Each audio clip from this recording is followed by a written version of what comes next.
Hi, I'm Anna Haynes and I'm the Equine Behaviour Lead at the Mare and Foal Sanctuary. Our next confident horse topic is body language, and it's really important if we're going to have confident horses that we understand how to recognise and interpret our horse's behaviour and body language.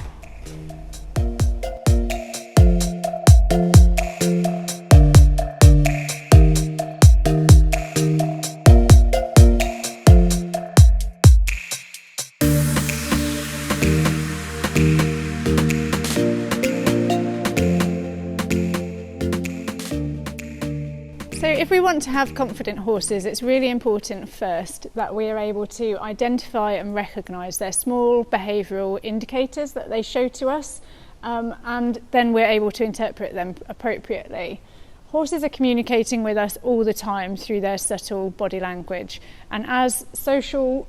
group living species who are prey species, they communicate silently with each other all the time through very subtle movements and changes in their facial tension and small signals that we're not always that good at picking up on.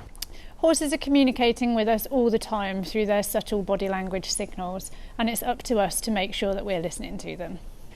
Big behavioural explosions such as rearing, bucking, biting, kicking, they don't just come out of nowhere. There's always will have been a huge amount of subtle communication signs that have happened before these big explosions of behaviour, but often these more subtle signs are missed by us as they're humans. When we don't recognise or respond to these more subtle behavioural signs that horses show to us, they have no option but to escalate their behaviour to something bigger.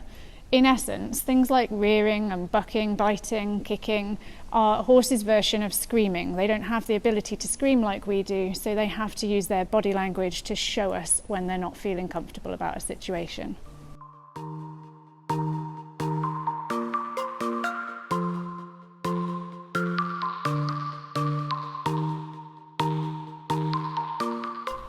Horses communicate a great deal to us through their facial expressions, and it will be constantly changing all of the time. So it's one of the areas that we should look really closely at and try to get to know what our horses look like when they're naturally relaxed, so that we can then pick up on when any changes start to happen. So areas of the face that we want to be looking really closely at are the ears, the eyes, particularly any triangulation of the upper eyelid or any increase in the number of wrinkles that you might see around the top edge of the eye.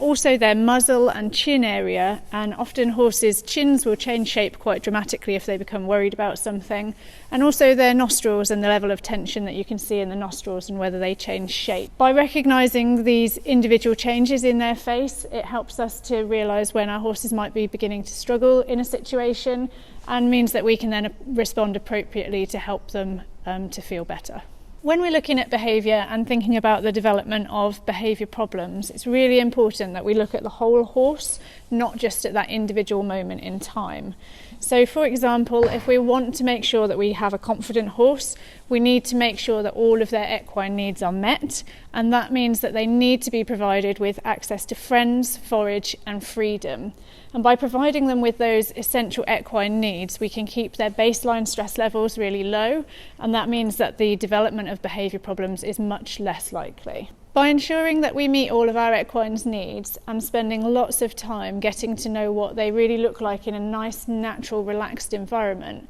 will help us to be able to identify when things start to change in their faces, and that will help us to realise when signs of anxiety begin to increase much earlier and hopefully prevent any of those bigger behaviours from happening.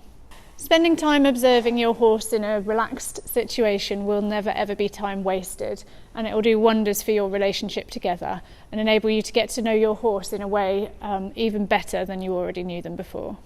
If you would like to learn in more detail about equine body language, or you would like any further information about the topics covered in our Confident Horse training series, please visit our website at www.mareandfoal.org, where you'll also find information about any webinars, events and fact sheets along these topics.